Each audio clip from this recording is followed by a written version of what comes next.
paskutiniu metu mąstau daug apie vertybės, kas yra vertinga. Ir suprantu, kad mąstymas yra toksai įrankis, kuris žmonės išskiria nuo visų kitų gyvų sutvėrimų. Ir mes, žmonės, mąstydami savo smegenais, susikūrėm labai daug keistų dalykų.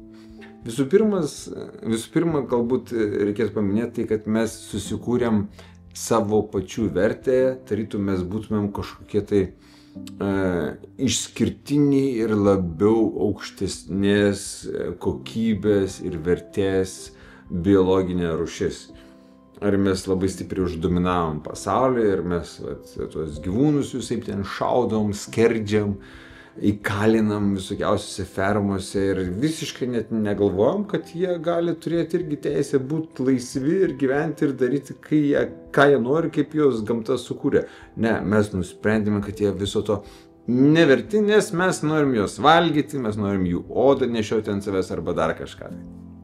Grinai tą patį dalyką darėm ir su miškais, ir su viskiais augalais, modifikuojam juos, keičiam, darom, ką mes norim su jais. Tai tas visas susireikšminimas jis yra kilęs iš gebėjimo mąstyti.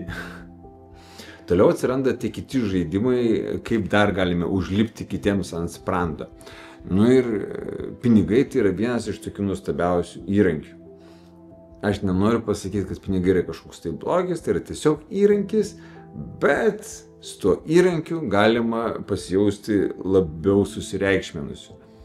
Ir tai nėra vien tik pinigai, tai yra, sakykime, ir talentai kažkokie.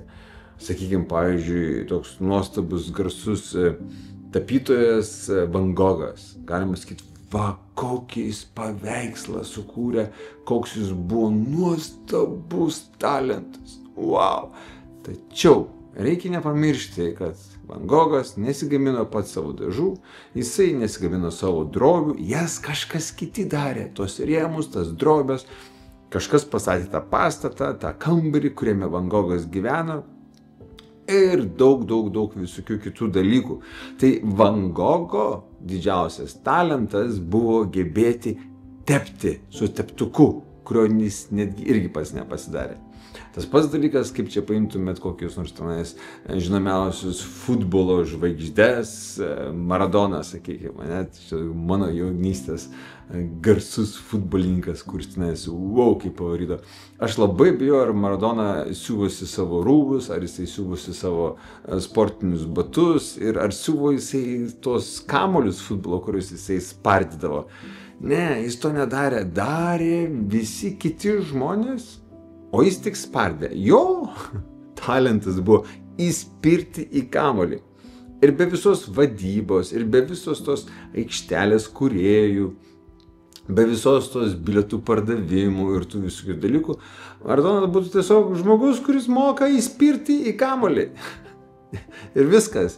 Tai va, ir visos tos kitos vertės, jos yra sukūriamos ne dėl to, kad žmogus kažkoks ten super duper ypatingas, bet dėl jo gebėjimo būti tam tikroje vietoje, turėti kažkokią mažą talentą ir būtent to mažyčio talento kaip Maradonos spirti kamuolį, Van Gogo tepti dažą, maišant kitus dažus tarpusavy ir sukuriant atspalvius. Taip ir kai kurie kiti žmonės sukuria savo didžiulės finansinės imperijas, bet ne patys gamindami kažkokius tai produktus. Pavyzdžiui, kaip Elonas Muskas.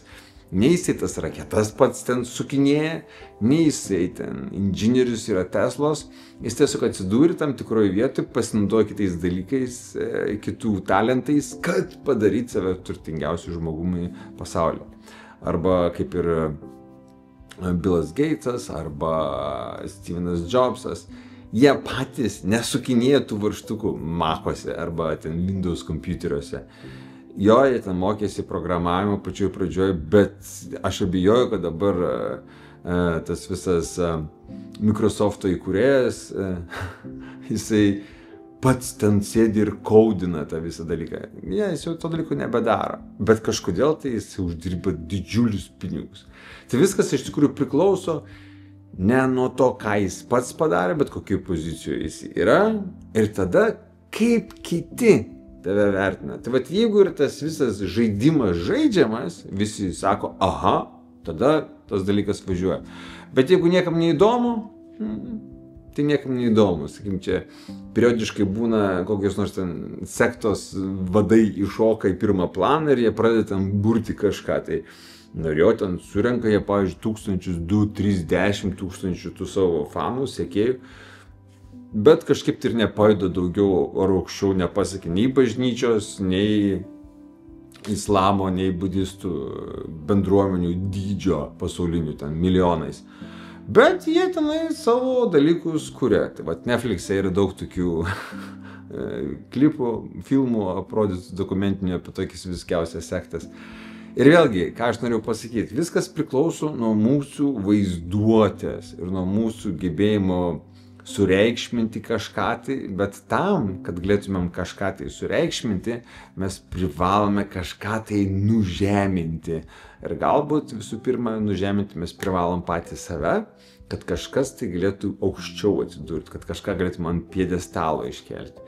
Ir kaip Gintautas Sakalauskas, kriminalistikos profesorius, sako, kad iš tikrųjų žmonių, kurie yra nuteisti už padarytus nusikaltimus, teistinumas labai priklauso nuo to, ar jie kažką tai pažįsta iš tų visų aukštuomenės žmonių, kurie galėtų jas išsukti, ar nepažįsta. Ir kuo tu mažiau pažįsti, kuo mažiau nereikšmingas ir nežinomas esi, tuo didesnė galimybė, kad tau bus ne pats geriausias teismo sprendimas. O jeigu tu pažįsti daug ir tu esi naudingas, tai teismai išvartys ir pavers viską taip, kaip reikia. Ir iš to dalyko, ką aš noriu pasakyti, viskas priklauso nuo mūsų vaizduotės ir nuo visų kitų, kurie tą vaizduotę mūsų minko vienokiais būdais, ar tai religiniais būdais, ar tai ten psichologiniais, propagandų visokiausiais būdais. Ir kai mes esame susireikšminę, kai mes sakom, o tiesa, mano tiesa, už tiesą, tada atsiranda ta galimybė, kad aš už tiesą kovoju, vadinasi, jūs visi meluojate ir klystate. Tada man yra lengva kovoti už tai.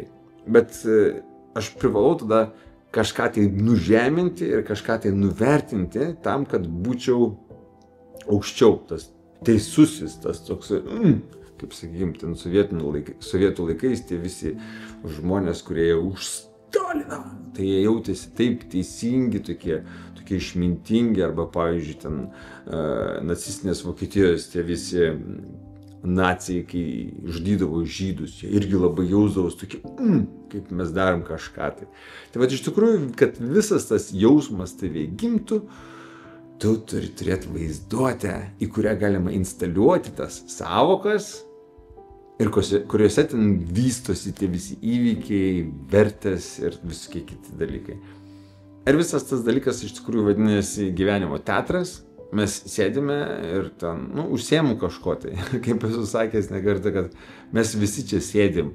Vieni sėdi kalėjimuose, kažkokiuose teritorijose mažose uždarytose celėse, kamerose, o mes visi kiti sėdim ant planetos paviršiaus. Ir kol čia sėdim kažką, tai turim susigalvoti kažkokią tai religinę, meninę arba bendruomeninę kažkokią tai agendą ir tada ją tenais vystyti visai. Tada, kai mes turime bendrą viziją kažkokią, ar tai religinė, ar tai verslo modelis, ar tai tenais tradicijos, tas dalykas mus apjungia. Mes tarytum randame kažkokią bendrą kalbą. Kaip, pavyzdžiui, kalbu su jumis dabar lietuviškai ir jūs mane suprantate. Bet tie žmonės, kurie lietuviškai nekalba, jie klausosi, galvoja, kas čia per garsai, kas čia per nesąmonės ir man visiškai neaišku, ką jis turi meni. Ir būtent tas dalykas yra apie kiekvieną žaidimą, kurį mes čia žaidžiame. Ar tai bus verslo žaidimas, ar tai bus religinis, emocinis, dvasinis, antisisteminis, arba dar kažkoks tai žaidimas. Ir visa tai yra ok.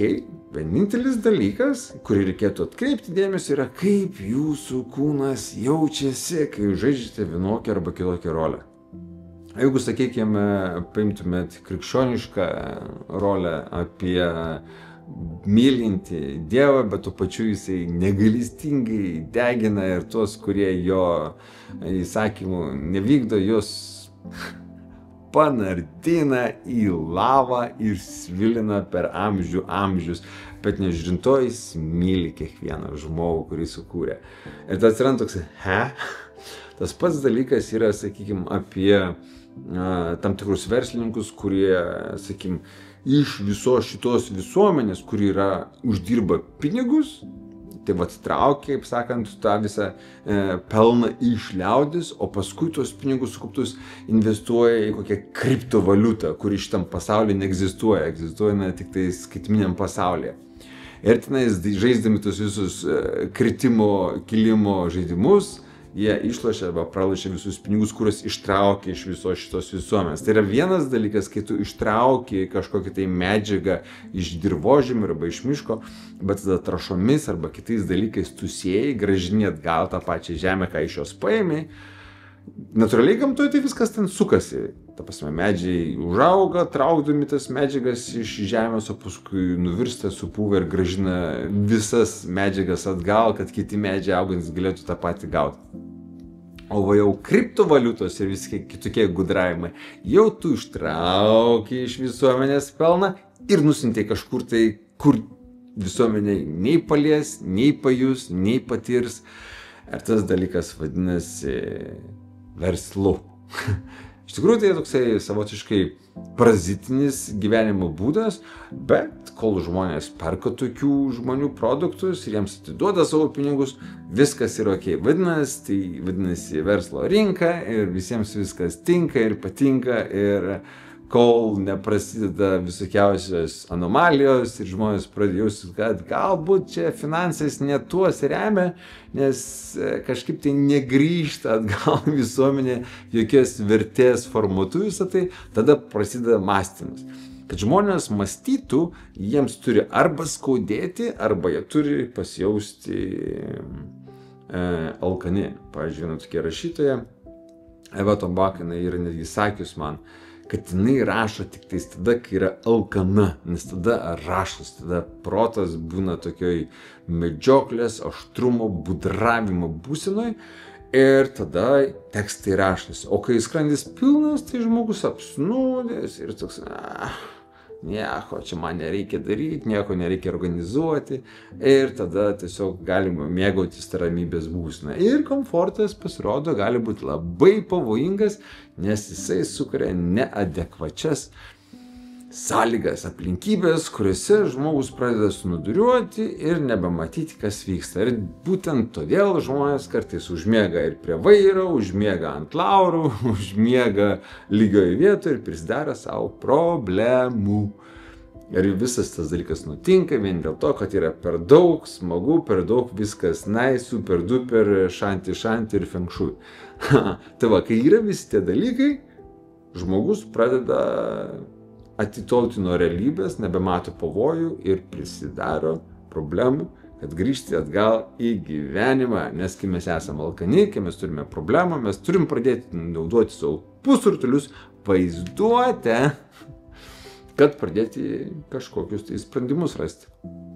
Ir kaip budistai sako, kad 95% problemų, kurių mes bijome, pergyvename dėl jų ir visą kitką, neegzistuoja.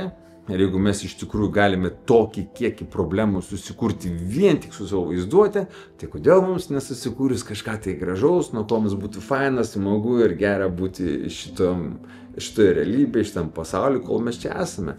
Ir vieną dieną, kai išeisime iš čia, ačiū Dievui, grįšime atgal į tą smagę, jaukę nebūtį, kurioje buvome prieš mums gimstant.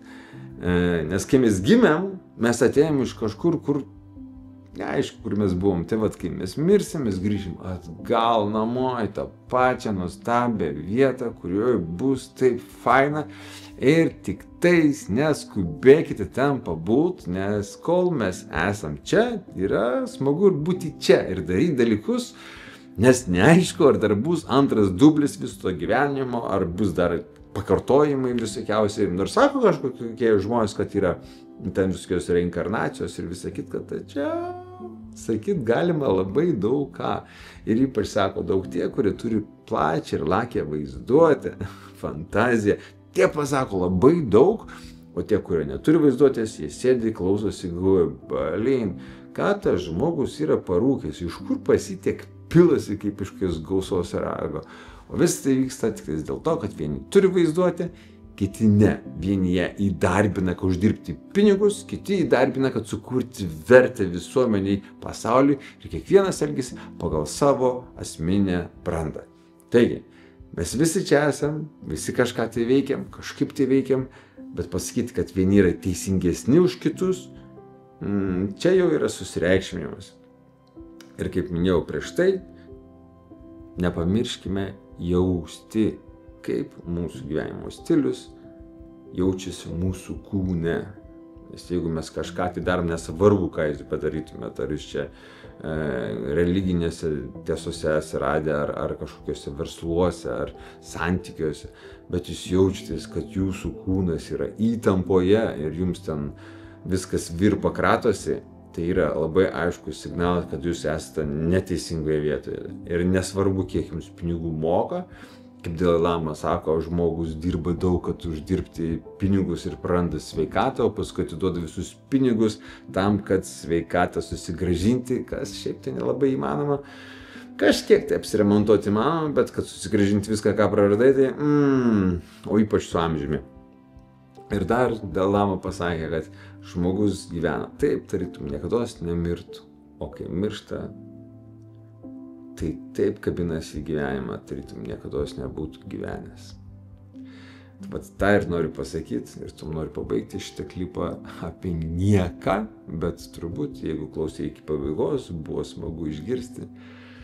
Ir pajusti tą, kad kartais galima mąstyti, galima plačiai, įdomiai rutuliuoti mintis. Ir tas dalykas yra kaip koks nors ten smegenų fitness, sportas, naudoti savo smegenis, generuoti visokias idėjas, suprasti, kaip toli gali nuklysti, nes būtent šitas vaizduotės lavinimas padeda mums sukurti ir verslus, ir sprendimus iš visokių problemų išlipti. Tuo pačiu tas pats protas mums parodo, kad mes galime problemas ir patys susikurti savo per daug sudėtingų požiūrių į dalykus. Ir tai yra pati nuostabiausia situacija. Suprantant, kad Dievas sukūrė žmogų pagal savo įvaizdį, tai mes esame tokie mini dievai, einantis, kuriantis, tripinantis nuo savo vaizduotės, nuo savo minčių, susireikšminantis, tada per daug atsipalaiduojantis, tada per daug sustingstantis ir darantis daug keistus dalykų. Bet reikia suprasti, kad visą tai darome mes patys su savimi.